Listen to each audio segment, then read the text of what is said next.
पर वो बेच सारी चीज़ रहा है। तो आपको ये मेथड समझना पड़ेगा। पेनी स्टॉक भी मार्केट में है, अच्छे स्टॉक भी मार्केट में है।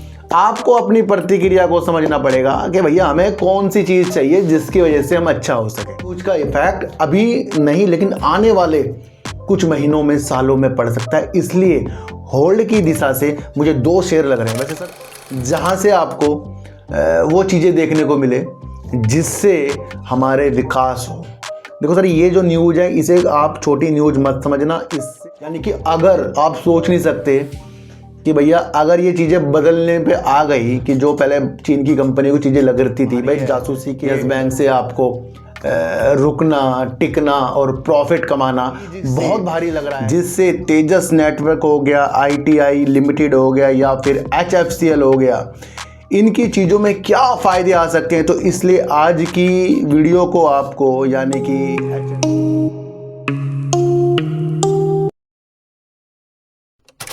नमस्कार, मैं स्वागत करता हूं आपका अपने ही चैनल पर जिसका नाम है सार्थक बाजार से। आज बात करेंगे यस बैंक की, क्योंकि यस बैंक में फिर से टारगेट निकल कर आ गए हैं। रिजल्ट देने के बाद तो टारगेटों की झड़ी सी लग गई है और निगेटिव चीज़ें ही हमें यस बैंक में देखने को मिल रही है। इतने आसानी से कुछ भी हमें इस मार्केट में नहीं मिलेगा, ये तो आपको समझकर चलना ही पड़ेगा। बात करेंगे एक ऐसी चीज़ से जिससे तेजस नेटवर्क हो गया, ITI लिमिटेड हो गया या फिर HFCL हो गया, इनकी चीज़ों में क्या फ़ायदे आ सकते हैं। तो इसलिए आज की वीडियो को आपको यानी कि HFCL, ITI, तेजस नेटवर्क की चीज़ों को बड़े ध्यान से, गौर से समझना है, क्योंकि कुछ चीज़ों को हम समझकर ही उसमें काम कर सकते हैं, वरना बिना समझे तो कुछ भी चीज़ें नहीं होगी। तो आज की वीडियो HFCL में भी आपको समझने वाली है, ये चीज़ें आपको समझकर चलना पड़ेगा। इंडस टावर ने क्या वोडाफोन आइडिया के लिए कहा, उसके बारे में भी आज हम बात करेंगे। देखो सर, इनकी बात करने से पहले सबसे पहले जो हमारा दिमाग पेनी स्टॉक की तरफ जाता है, ये सबको पता है पेनी स्टॉक लुभाने वाली चीज़ होती है। वहाँ पर कुछ लोगों को मिल जाता है, कुछ लोग फंस जाते हैं और कुछ लोग इस आस में रहते हैं कि कब वो उनका मल्टीबैगर शेयर पेनी स्टॉक जो होता है बन जाए, पर ऐसा देखने को नहीं मिलता। आप जब भी कुछ भी सामान लेने के लिए जाओगे, किसी भी दुकान के पास जाओगे, तो वहाँ पर एक अच्छा माल भी पड़ा होता है और वही ऐसा माल जो डुप्लीकेट होता है वो भी पड़ा होता है। असल में जो आपकी रिक्वायर है वो आपको दुकानदार उसकी खूबियाँ बताएगा भैया, पर ध्यान रखना जो भी चीज़ वो यूज करता है वो ओरिजिनल करता है, असली करता है, पर वो बेचने के लिए रखता है। क्योंकि ख़रीदार ही कुछ ऐसे हैं कि भैया अगर आप कूलर लेने चले गए तो कूलर 8,000 से लेकर 9,000, 10,000, 15,000 तक भी आते हैं, उससे ऊपर भी आते होंगे, पर वही चीज़ आपको 4,000, 3,000, 5,000 में जो मिल जाती है, हम सोचते हैं हमने अपने पैसे को बचा लिया। अब बेचने वाला आपको उस कूलर की खूबियाँ भी बताएगा जो छोटा है, हल्का है और आप उसको ले लोगे, लेकिन उसके बारे में तब आपको पता लगेगा जब आप घर लाओगे, इधर भी पानी चू रहा है, उधर ये ख़राब हो गया, मोटर ख़राब हो गई, वो हो गया, आप इसी में लगे रह जाओगे। असल में वो पेनी स्टॉक बड़े शेयर से भी महंगा पड़ जाता है कभी कभी, चेक कर लेना आप, क्योंकि वो इतना लॉस देकर जाता है। तो असल में अगर हम बड़े शेयर ही छोटे मोटे ले लें तो अच्छा हो जाता है। दुकानदार बेच रहा है, इसमें कौन फ़ायदा उठाता है भैया? देखो, दुकानदार ने कूलर बेच दिया, उसका तो फ़ायदा हो गया, लेने वाला ही पछताता है हमेशा। तो पेनी स्टॉक की नज़रें थोड़ा सा बदलिए और उसको सिर्फ यूज की तरह रखिए भाई। अगर आ गया प्रॉफिट ठीक है भाई, उस तरीके से अगर आपने सोचना भाई डूब गया तो डूब गया, चल गया तो चल गया, है ना। तो भाई दुकानदार तो पेनी मतलब दुकानदार तो छोटा भी बेच रहा है, बड़ा भी बेच रहा है, पर वो खुद क्या यूज करता है पहले आप ये समझ लेना। वो यूज करता है, अगर उसकी दुकान में अगर कूलर भी लगा होगा ना, अच्छी कंपनी का लगा होगा वो, पर वो बेच सारी चीज़ रहा है। तो आपको ये मेथड समझना पड़ेगा। पेनी स्टॉक भी मार्केट में है, अच्छे स्टॉक भी मार्केट में है। आपको अपनी प्रतिक्रिया को समझना पड़ेगा कि भैया हमें कौन सी चीज़ चाहिए जिसकी वजह से हम अच्छा हो सकें। तो इन चीज़ों से हमें मजबूत होना पड़ेगा और पेनी स्टॉक के अलावा अच्छे शेयरों की तरफ हमें कूदना पड़ेगा। और कूदने से पहले देखना पड़ेगा कि क्या क्या हमारे देश में चीज़ें हो रही हैं, क्या क्या विकास हो रहे हैं, उस उपलक्ष्य में क्या और चीज़ें हो सकती हैं, उस पर आपका विचार होगा। तो आपको मैं एक चीज़ बता दूं, आगे की प्रतिक्रिया बहुत अच्छी देखने को मिल जाएगी। तो आप विकास के ऊपर, उद्योगों के ऊपर जो जो चीज़ें हमारे इंडिया में हो रही है, विदेशों में कहीं भी हो रही है उस पर नज़र रखो और उससे अपनी कड़ियाँ मिलाते जाओ, तो यहाँ पर आप सक्सेस हो जाओगे ना। तो पेनी स्टॉक में ज़्यादा दिमाग लगाने का नहीं है, और भी शेयर हैं उनके ऊपर भी हमारा वजूद जाना चाहिए। देखो अगर वोडाफोन आइडिया का IPO आ गया और IPO में 18,000 करोड़ रुपए भी आ गए, और उसकी वजह से हम सब सोच रहे हैं भैया नहीं ये तो IPO के बाद से ही हमें रॉकेट बनता हुआ देखने को मिलेगा। हमें समझना है कि वोडाफोन आइडिया अब डूबने की स्थितियों में नहीं है, काम की स्थितियों में है। अब ये मैं आपको बोलूँगा, आप विश्वास नहीं करते हो। मैं कई दिनों से आपको बता रहा हूँ भैया IPO आ गया, फिर भी हमें रुकना पड़ेगा, वेट करना पड़ेगा अच्छे लक्ष्य के लिए, क्योंकि भाई कुछ ब्रोकरेज फर्म अच्छे टारगेट भी दे रहे हैं, कुछ तो सीधा टीवी में आकर बोल रहे हैं भाई खरीद लो 25 तक हो जाएगा 1-2 साल में, तो वो भी आपको समझना चाहिए।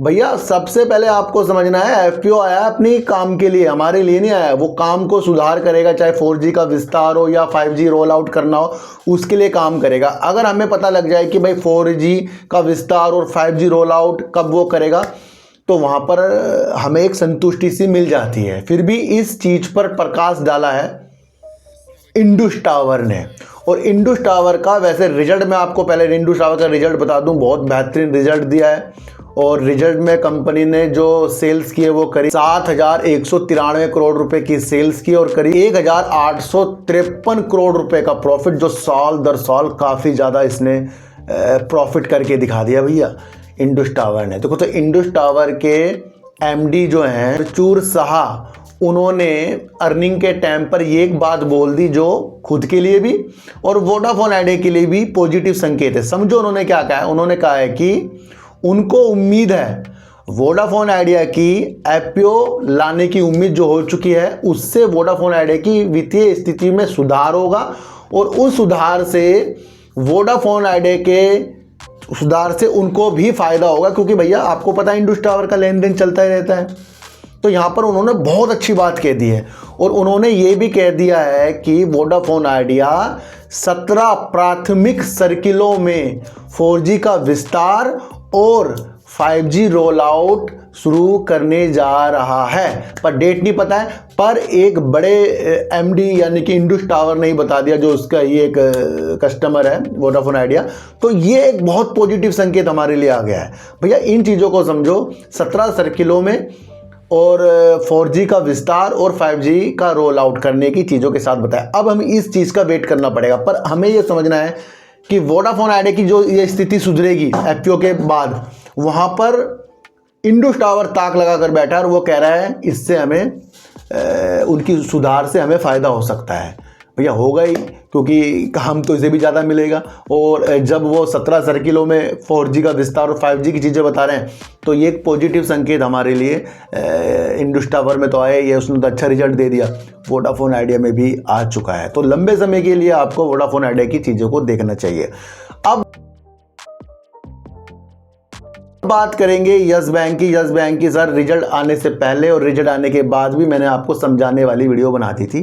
कुछ लोगों को समझ में आई, कुछ लोगों को नहीं आई। बैंक अपना कितना भी अच्छा रिजल्ट प्रस्तुत कर दे, अगले दिन से वो रौनक के बाहर नहीं दिखाता, बल्कि टारगेट आने शुरू हो जाते हैं।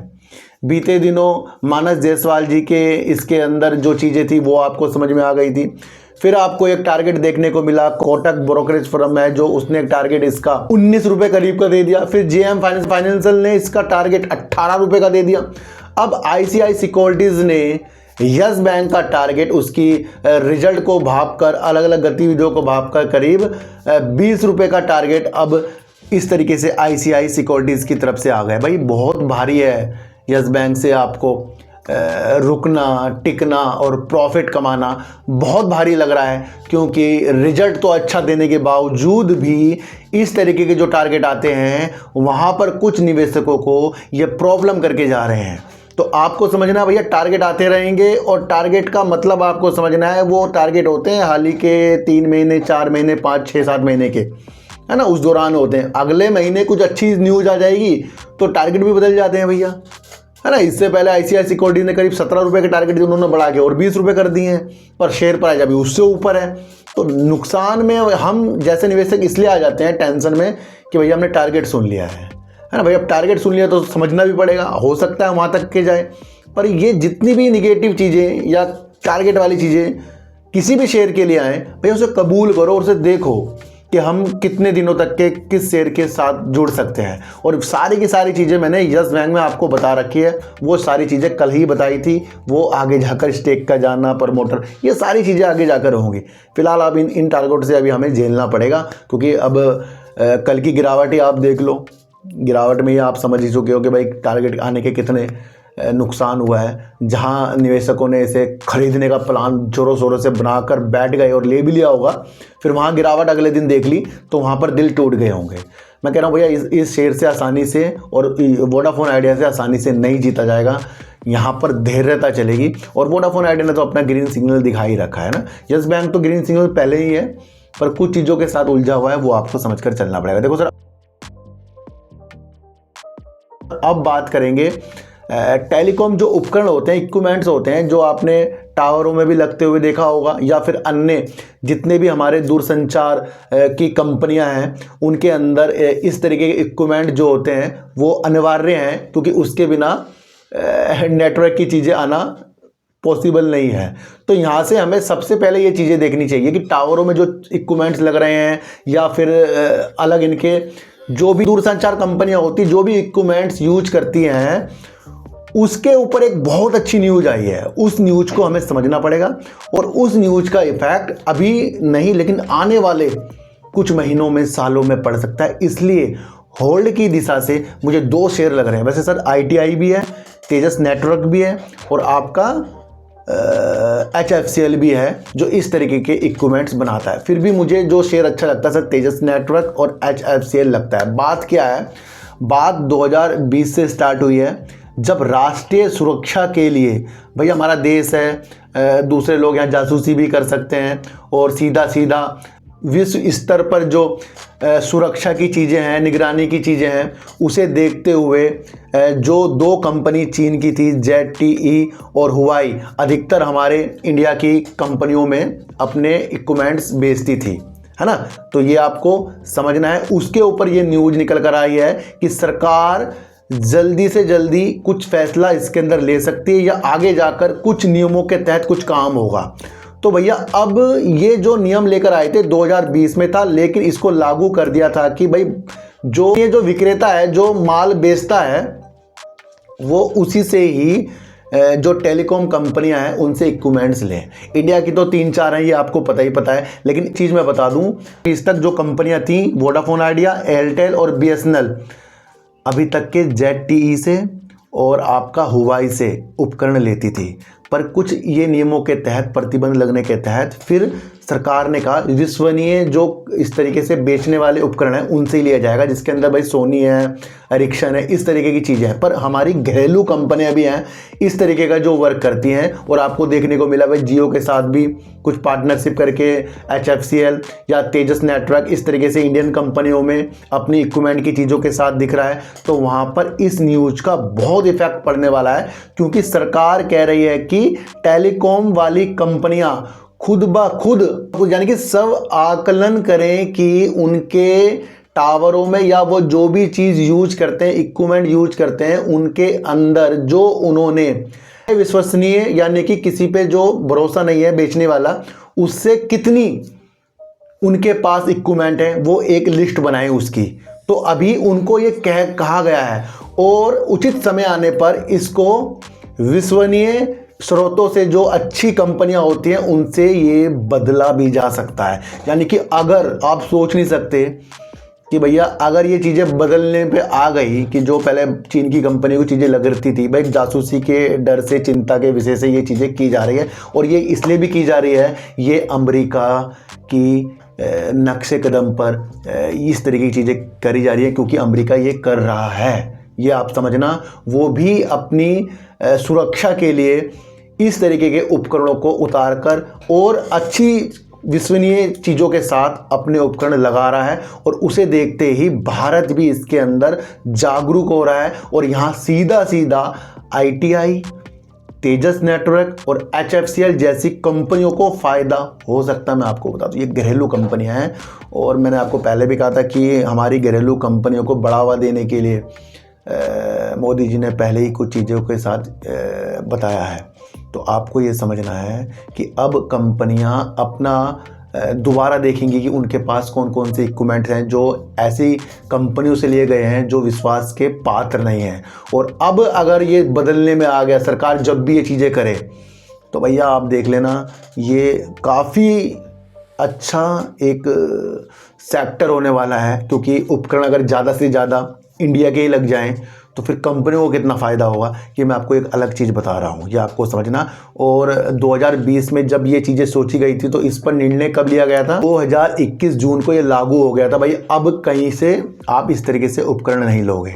पर अब आपको देखना है जो पहले से लगे हुए हैं, उनको भी बदला जा सकता है इस तरीके से। तो भैया ये बहुत बढ़िया न्यूज़ है। किस किस को ये न्यूज़ समझ में आ रही है एक बार मुझे ज़रूर बता देना, क्योंकि मैं ऐसी न्यूज़ आपके लिए खोज कर लाता हूँ जहाँ से आपको वो चीज़ें देखने को मिले जिससे हमारे विकास हो। देखो सर, ये जो न्यूज़ है इसे आप छोटी न्यूज़ मत समझना। इससे अगर ये चीज़ें बदली गई ना तो कितना ज़्यादा किसी कंपनी का माल बिक सकता है, आप ये समझ लो। टेलीकॉम कंपनी का ना, जो इस तरीके से उपकरण बनाता है। और आपको मैंने पहले HFCL कहा था भाई भारत नेट में भी अच्छा योगदान दे रहा है, ऑप्टिकल फाइबर में इसका अच्छा वर्क है। HFCL की विप्रो के साथ भी पार्टनरशिप है, जियो के साथ भी ये वर्क करता रहता है, उसके इस तरह के इक्विपमेंट्स के लिए ये HFCL ही वर्क कर रहा है। फिर आपको एक चीज़ देखने को मिलेगी, रडार का भी इसने अनावरण किया था, चाहे वो मौसम के लिए हो, दूरी या वेग को नापने के लिए हो, या फिर किसी सुरक्षा के लिए हो, ज़मीनी सुरक्षा के लिए हो, है ना। तो काफ़ी चीज़ों के लिए रडार पर भी HFCL डिफेंस सेक्टर की तरफ बढ़ता जा रहा है। इससे पहले भी ये नेटवर्क की चीज़ों को अच्छा करने के लिए BSNL से इसे बहुत पहले, सालों पहले डिफेंस सेक्टर के लिए ऑर्डर भी मिल चुका है। तो अब इसने रडार का भी किया था। दिसंबर में एक न्यूज़ निकल कर आई थी शायद ये वाली। तो भैया यहाँ हमें समझना पड़ता है क्या क्या न्यूज़ क्या क्या इफेक्ट डाल सकती है। ये इंपॉर्टेंट न्यूज़ आ रही है कि भैया जो चीज़ पहले हमारे टावरों में लग चुकी है या इक्विपमेंट्स कहीं भी चीज़ों में यूज हो रहे हैं, वो एक सुरक्षा के पैमाने से उस पर एक अभियान चला जाएगा कि भैया कहीं जासूसी, आपको पता है आजकल जासूसी कोई भी किसी देश के लिए कर सकता है। तो ये एक इस चीज़ से बचने के लिए, और ये अमेरिका ने बदल दिया इन चीज़ को। तो भैया हो सकता है यहाँ पर भी ये काफ़ी जल्दी हो सके, क्योंकि अभी कंपनियाँ जब ये बताएगी हमने ये चीज़ें कर ली हैं, तो हो सकता है भाई आगे इसका बहुत इफेक्ट पड़े। देखो सर, यहाँ से रखने वाला शेयर बन गया है HFCL, ये मैं आपको बता दूँ। तेजस नेटवर्क भी, ITI भी, ये रखने वाले शेयर बन गए हैं। और इस न्यूज़ का किस किस को अच्छी समझ आ रही है ये कृपया एक बार मुझे बता देना। और सबसे ज़्यादा अगर इस तरीके के उपकरण चेंज होंगे तो वो होंगे वोडाफोन आइडिया के, एयरटेल के और आपका BSNL का। और जियो ने तो अभी स्वदेशी ही उपकरण विकसित भी कर रखे हैं, ये तो आपको पता ही है। तो वो तो अपने हिसाब से जियो काम कर रहा है। तो जिनके बदले जाएंगे वो किसी न किसी कंपनी से भी लेंगे, जो विश्वसनीय हो, विश्वास के पात्र हो, उनसे ये चीज़ें खरीदी जाएंगी। तो बहुत कुछ हमें समझने को मिल सकता है। देखो सर, 3 मई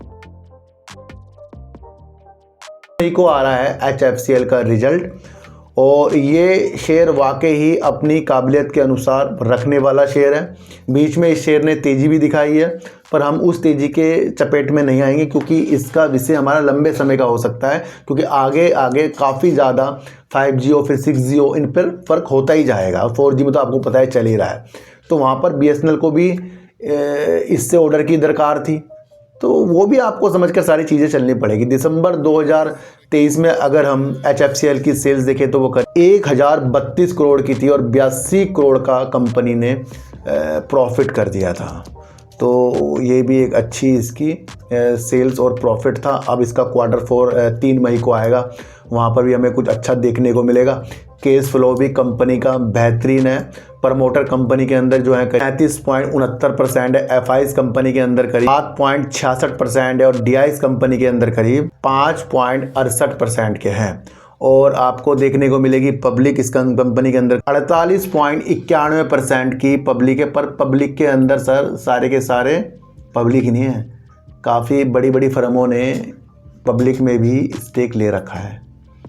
दूर की चीज़ें समझिए, सरकार जब कोई अभियान चलाती है उस अभियान को हमें समझना पड़ता है। और जब राष्ट्रीय सुरक्षा की बात आती है तो भैया जब कंपनियां एक अपना मसौदा तैयार कर देगी, भैया हमारे पास ये चीज़ें हैं, तो सरकार फिर उस पर निर्णय लेगी बदलने के लिए। तो उससे फिर मैं कंपनियों को देख रहा हूँ भैया, मैं इस तरह से कंपनियों के चीज़ों के प्रति अपनी चीज़ें डालता हूँ, और मैं किसी को भी खरीदने बेचने की चीज़ें नहीं बता रहा हूँ। आप खुद समझ लो कि आपके पास कुछ चीज़ है और अब उसे बैन कर दी जाए और आपको उसकी ज़रूरत थी, तो आप क्या करोगे? फिर खरीदोगे, खरीदना तो पड़ेगा ही ना, और जिससे खरीदोगे उसका तो फिर फ़ायदा ही फ़ायदा है। वो चीज़ें आपको समझनी पड़ेगी, आप समझ लेना। तो सर आज की वीडियो को आपको बड़े ही इत्मीनान से समझना है, खास करके तेजस नेटवर्क, ITI और आपका HFCL, और गंभीरता तौर पर थोड़ा सा हमें तेजस नेटवर्क और HFCL की तरफ थोड़ा ज़्यादा दिमाग लगाना है, ITI की तरफ थोड़ा कम दिमाग लगाना है, और वजूदों के साथ हमें समझना है कि हमें यस बैंक में समय देना पड़ेगा। वोडाफोन आइडिया की वित्तीय स्थिति सुधरने से इंडस टावर को फ़ायदा है, और इंडस टावर ने कह दिया कि भाई 17 प्राथमिक सर्किलों में वो 4G का विस्तार और 5G का रोल आउट शुरू करने भी जा रहा है। अब वो कब न्यूज़ निकल कर आएगी ये हमें देखना को मिल जाएगा, है ना। तो हमें थोड़ा लंबे समय के लिए वर्क करना पड़ेगा। सर किसी को भी बेचने और ख़रीदने की सलाह मेरे चैनल पर नहीं है, आपको सिर्फ इतना समझना है, मैं सिर्फ आपको समझाने के लिए आया हूँ। मैंने आज पेनी स्टॉक का भी आपको उदाहरण दिया है, आपको वो भी समझना पड़ेगा। तो सर अपने द्वारा अपने शेयरों को लेना, किसी के द्वारा किसी के कहने पर शेयरों को मत खरीदना, चाहे मैं ही क्यों ना हूँ। तो सर चींटी को आटा दीजिए, गाय को रोटी दीजिए, और अपने बच्चों को ज़्यादा से ज़्यादा प्यार कीजिए, क्योंकि बच्चे ही आपकी मासूमियत से किस्मत पलटेंगे। तो फिर मिलेंगे आपसे नई वीडियो के साथ, जब तक के लिए नमस्कार।